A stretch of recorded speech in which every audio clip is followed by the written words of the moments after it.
Hello ladies and gentlemen, and welcome back to Georg Mack Plays the Classics. Board a derelict spacecraft and relieve it of whatever riches it may store in silent debuggers. Leon wants you to be his buddy and help him get rich. A cargo station has been abandoned in space for quite some time. You are a debugger, which I guess is an adventurer of some sort. It's in your job description to get in that station, but what's awaiting you is anyone's guess. Other debuggers have entered and no one has come out. Do you have what it takes to get through 6 levels of action? After giving yourself a name, you and Leon are met by some nasty, gnarly space creatures. He takes up residence in the central control room and sends you out into the surrounding blocks and cargo holds. You're given a mini-map on the bottom of the screen, but it shows your relative location, not any corridors or enemies. You'll frequently be pulling up the pause menu to look at the map of the station. The control room and blocks are static as you move through the levels, as they are descending like an elevator. The outside portion of the level is the cargo hold. You'll be doing most of your wandering on the outer cargo levels. This is where enemies are hiding. They get progressively more maze-like as you move through the levels. You have to be cautious though, as the aliens will sometimes leave the cargo hold and begin attacking the 8 blocks.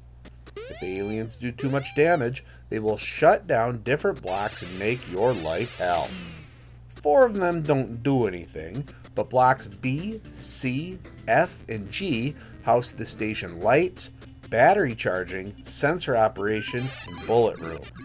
Losing the lights and sensors make life a whole lot worse. When you're walking around, the sensors begin to flash and emit a hum as you get close to enemies. When it becomes red, a fight is imminent. The goal is to blast all the enemies you come across. Each level has dozens of aliens for you to take out. There's a choice of 3 main weapons and 3 secondary weapons. Depending on what you choose, you may have to restock ammo. Weapon firing is done with button 2, and your special weapon is fired with the run button. I found myself launching grenades when I wanted to bring up the command menu with the select button. As you shoot or take damage, your battery drains. You can recharge the battery as much as you want as long as you make it to block C. Otherwise, you need to switch to the backup battery or die when it runs out. There is a 5-minute penalty every time you die, and it's game over when the 100-minute time limit expires. So be careful. I only made it to level 5, and though I'm pretty sure I could beat it now that I know how to play, I really don't think I want to spend another 2 hours trudging through the corridors. I guess I'll never find out what sinister plot was awaiting me on the bottom floor. When it comes to grading silent debuggers on TurboGrafx-16, graphics get a 2.5. The corridors are plain, but not offensive. The aliens and their death animations are kinda neat. Sound gets a 1.5. You need the sensor hum in order to find enemies, but that doesn't make it pleasant. Gameplay gets a 2.0. Walking around, finding enemies, and shooting them all work, but there didn't seem to be a whole lot of depth. Difficulty gets a 1.5. Shoddy translations and lack of information conveyed to you when there is an alert make your life a lot harder than it needs to be. Fun factor gets a 2.0.